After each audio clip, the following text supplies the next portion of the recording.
자, 2부 순서 이어갈 건데요. 진짜 열받는 얘기인데 일본 수산물을 한국에 수출하는 거를 확대한다고 합니다. 네. 국민들한테 안 물어보고 이거 어떻게 가능한 건지 기사 한번 보겠습니다. 네, 핵폐수 해양투기로 수출길이 막힌 일본이 수산업계를 지원하기 위해 일본산 수산물의 한국 수출 확대를 추진하고 있습니다. 일본 무역진흥공사가 새로운 수출처로 한국 시장을 포함한다고 했는데요. 일본산 수산물을 한국으로 추가 수출할지 할 수 있는지 가능성을 찾고 있다고 하네요. 아니, 중국으로 가야 될 게 우리한테 오는 거죠. 네. 추가로 진짜 남으니까. 우려했던 게 현실로. 아니, 우리가 근데- 얘기했잖아. 이거 다 우리가 먹을 거라고. 근데 중국 가서 못 왜 가는 거. 우리나라에 허락도 안 받고 지들이 멋대로 남는 거 한국에 보내면 되지? 라고 얘기를 하고 있고 왜 거기에 대해서 우리 정부는 절대 안 돼요! 라고 하는 입장을 내놓지를 않는 건지 지금 이해가 안 되네요? 일본산 농수산물의 추가적인 수입을 원하는 한국 내 업자들을 발굴해서 일본 기업과 연결하는 중간 사업자를 모집하는 작업은 이미 진행되고 있다. 그러니까 우리 정부는 패스하고 그냥 업자들과만. 그래서 많은 분들이 이 가공식품에 대한 제어를 하지 않으면 오히려 생선을 들여오는 것보다 더 위험할 수 있다라고 하는 제보들을 많이 해주고 계십니다. 가장 심각한 문제, 네. 우리가 지금 놓치고 있는 심각한 문제 중에 하나로 제보자분 한 분이 가스오부시를 지적하셨어요. 가스오부시? 가스오부시는 가다랑이 말린 포잖아요. 네. 근데 이 가다랑이 말린 포를 일본에서 제작을 하는데 가다랑이는 일본 모든 어류 안에서 최상위 포식자에 속합니다. 거의 모든 바다에 있는 잡 물고기들을 먹고 크는 게 가다랑이거든요. 네. 농축 위험이 훨씬 높다는 거죠. 근데 이걸 갖다가 그냥 가다랑이채로 수입을 해오는 게 아니라 이걸 절여갖고 나중에 가다랑이 포를 만들고 또는 그걸 가공해갖고 간장을 만든다는 거예요. 간장? 네. 그래서 그 상태로 간장 원료나 아니면 가다랑이 포 상태로 수산물 가공 형태로 들어오게 되면 우리나라에서 이걸 안 잡고 있다는 겁니다. 못 잡는 거죠, 규정상. 그냥 활어가 아니기 때문에. 간장은 우리 요리할 때 다 쓰잖아요. 이게 네. 간장 자체로 팔리는 게 아니라 우리나라 대기업이 이거를 납품받아갖고 네. 우리나라 물건을 우동, 대표적인 게 그 우동류들이라든지 이런 것들, 국물 육수를 낼 때 대부분 이 자료를 이용한다는 거예요. 일식 우동이나 이런 걸 할 때. 그래서 이 부분에 대한 정밀한 추적과 조사가 꼭 필요하다라고 제보를 해주신 분이 있어요. 이미 그런 재료들은 오래전부터 수입이 되고 있다는 겁니다. 10여 년 전부터. 네. 문 하나 다 먹었어요? 한 끼 뚝딱. 네. 축하드립니다. 아, 조용히 먹었어요. 네. 네. 맛있었어요? 야, 세상에. 이렇게 먹는 게 너무 중요하잖아요. 아니, 세상에 행복을 밥 주고. 하나에다가 오이 소박이 한 접시를 싸게 치웠네요. 얼마나 맛있으면. 네. 급하게 먹느라고 충분히 못 먹었어요, 오히려. 네. 충분히 못 먹었는데 다 먹었어? 야, 무서운 사람이네, 이 사람. 아무튼, 먹는 게 이렇게 중요한데, 네. 기본적으로 우리가 먹고 있는 일식 재료에 거의 공통적으로 들어가는 가쓰오부시와 간장 쪽에 이러한 가공품들이 얼마든지 섞일 수 있다는 겁니다. 근데 생각해보면 어처구니가 없는 게 미국이 손 놓고 있었잖아요. 그래서 이거 핵폐수 그 투기하는 거 그냥 괜찮다고 하고 막 자기들 먹겠다 막 이랬잖아요. 그래놓고 일본산 수산물 수입을 낮췄어요. 덜 하고 있어 수입을. 그리고 중국은 아예 다 막았죠. 그러니까 일본이 이거를 우리나라한테 팔려고 갈 거를 미국이나 중국 이럴 때 갈 거를 우리나라한테 팔려고 한다니까. 그래서 우리 다 먹어야 돼. 이게 지금 당장 뭐 눈에 안 보이고 뭐 지금 당장 죽는 것도 아닌데 이렇게 얘기하잖아요. 제가 봤을 때는 이제 수년 안으로 암 환자 많이 발생하고 기형아 출산율 늘어나잖아요. 이렇게 되면 뭐가 문제가 되냐면은 거기에 투입되는 의료 재정이 엄청 올라갈 겁니다. 그러면 그거 결론적으로는 전 국민의 건강보험료가 엄청나게 상승하는 결과를 가져올 겁니다. 지금도요, 우리나라 그 출산 인구가 1대 0.7이라 30년 지나면 대한민국 인구 절반으로 준다라고 하는 인구 절벽 중에 제일 심한 나라가 우리나라거든요. 맞아요. 근데 그럴 게 어느 순간부터 우리 젊은 그 부부들 안에 일종의 임신 그러니까 불임률이 굉장히 높아지고 있대. 우리도 모르는 사이에. 그래서 우리 주변에 불임 수술을 하는 부부들의 숫자가 거의 열에 한두 명 정도까지 늘어나고 있다는 거예요. 불임 수술이 아니고 그 인공 네. 시험관. 그러니까 시험관 수술하는 네, 쪽은, 시험관 시술하는 시술 부부들이 쪽이. 엄청 늘어나고 있다는 것도 이게 의학적으로 밝혀진 사실이에요. 그리고 더 충격적인 건 그 최근 들어서 자폐 발생이 엄청나게 늘었어요. 비율적으로. 그래서 제 주변에 젊은 친구들이 딩크인 애들이 많은 이유가 뭐냐면 어느 순간 아이를 못 키우겠어 부담스러워 이것도 있는데 또 하나가 걱정이 뭐냐면 지금 다 결혼을 30대 중반부터 하거든요.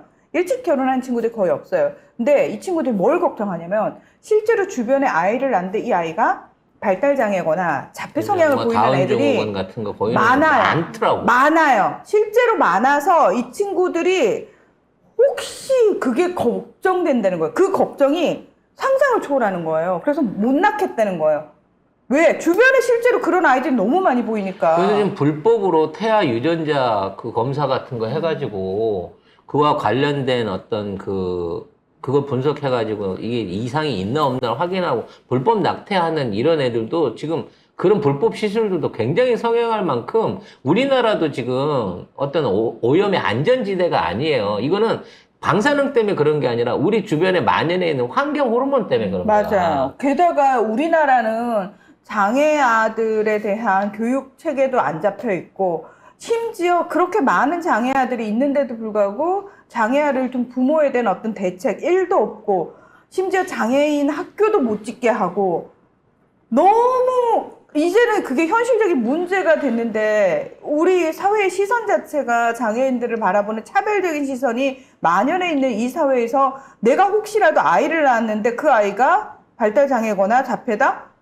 그러면 온 가족이 다 그때부터 행복급 불행 시작되는 거예요.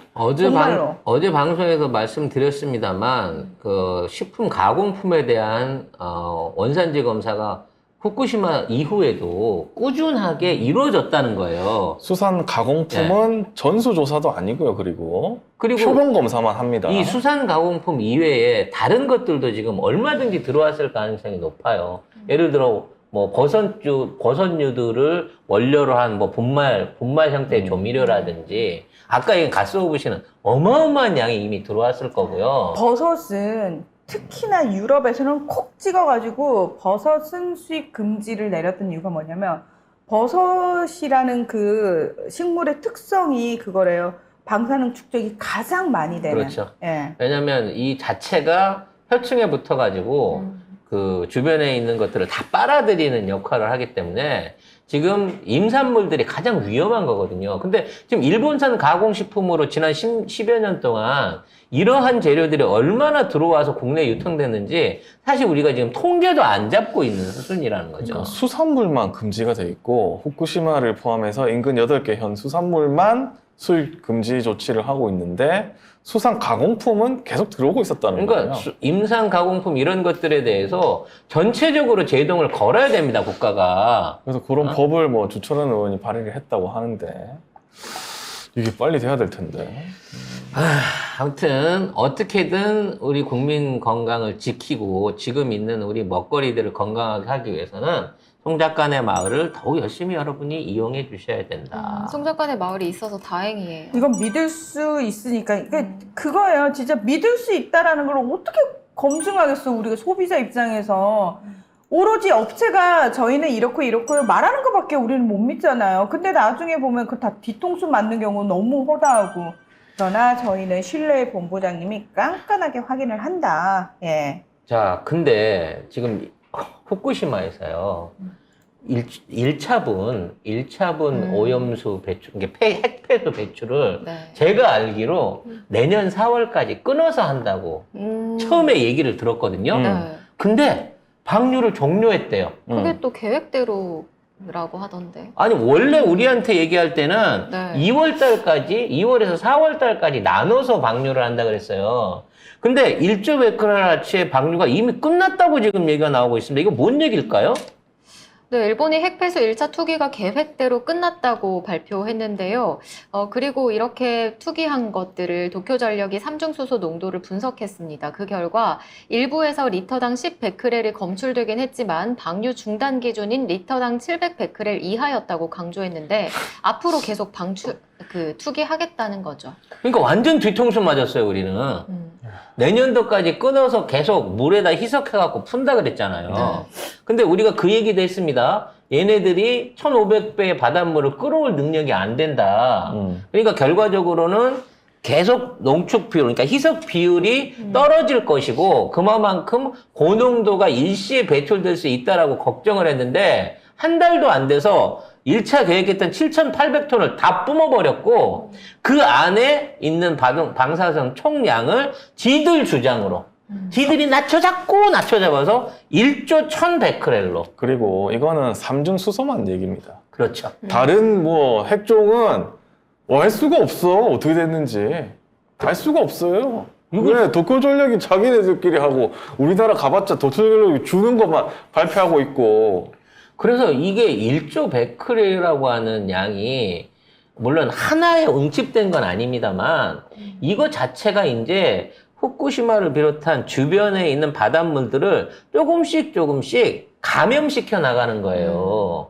이게 무슨 늘 말씀드리지만 이게 분말 형태로 돼갖고 어느 한 지역에 있어서 가라앉아서 없어지는 게 아니라 이 방사능 피폭량들이 주변에 있는 바닷물을 계속해서 피폭을 시키고 그런 과정 중에 전체적인 농도가 낮아지는 거지 1조 1,100베크렐이라고 하는 이 어마어마한 방사성 물질의 투기가 끝나버린 이상 이거는 바다를 어떤 식으로든지 오염을 시킬 거고 이게 언제까지 어느 지역까지 얼마만큼 오염을 시켜서 우리가 그 영향을 받을지는 이제는 모른다는 거예요. 이제 막을 수도 없어. 내년도 분량 풀어내기 전에는 지금 와갖고 막는 자체가 끝나버린 거야. 근데 이것도 사기라는 거지. 그렇죠. 이거 정상적으로 지들 말대로 1,500배 물 희석해서 하잖아요? 그러면 얘네들의 방출한 그 알프스 발생 7,800톤이니까 이게 1,500배만 되더라도 거의 1조 톤에 가까운 물을, 바닷물을 갖다가 섞어갖고 해야 되는 거예요. 그게 물리적으로 안 된다고 저번에 말씀드렸죠. 거기에서 일본에서 가지고 있는 장비하고 그걸 다 합쳐도 물을 그만큼 못 끌어와요. 그러니까 희석이 절대 그만큼 안 돼. 물리적으로 안 돼, 물리적으로. 이게 1조 톤의 바닷물하고 섞어서 풀겠다고 하는 그 공약마저도 지키지 않은 상태에서 저게 이미 바다에 방류됐고 조금씩 확산돼서 퍼져나가고 있다는 겁니다. 이게 어디 한 군데만 오염이 된 게 아니라 저 주변의 바다는 기본적으로 1조 베크렐을 시작으로 점점 더 피폭을 당해가고 있는 거예요, 물이. 그리고 2차 방류는 추석 때 한답니다. 이달 말에서 다음 달 초에 2차 투기를 시작할 계획이라는데 딱 추석 연휴 기간입니다. 개양아치네요, 진짜. 추석 연휴 때 해야 조용하지. 그래서 지금 일본 지역에 있는 어민들이나 시민들도 다시 방류 중단하라고 고발하고 소송하고 난리 났어요. 소송하고 난리예요. 들은 척도 안 합니다, 지금. 근데 이거를 지들 말로만 130만 톤. 연간 4만 톤씩을 뿌리겠다는 거예요.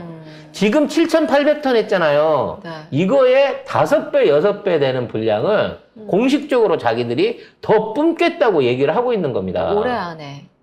아니 그렇게 안전하면 왜 후쿠시마 그 주민들이 소송까지 했을까? 안전한데 왜? 왜죠? 걔네들이 공산당의 지시를 받았나 보지. 공산당? 김정은의 지시를 받았나 보지. 일본은 공산당 있잖아, 당으로. 그러네. 일본은 공산당이 애초에 있긴 한데, 네. 근데 일본 공산당은 별 정치적 의미가 없고, 김정은의 네. 지시를 받은 반국가 세력. 일본 반국가 세력들이 지금 지금 아니 제정신이야. 그렇게 핵폐수 말하는 게. 방류를 반대하고 있는. 아니 그렇게 말하는 게 제정신이에요. 걔네들이 이제 자위대까지 침투를 해가지고 네. 조만간 일본 안에서 반란을 꿈꾸고 있는 상황인 거죠. 김정은이 자위대까지 침투했다고요? 뭐는 못하겠어요. 비트코인도 40%나 땡겨가신 분인데. 북한을 너무 엄청난 그러면- 능력자 국가로 만드는 거 아닙니까? 아, 말도 안 되는 진짜. 소리가.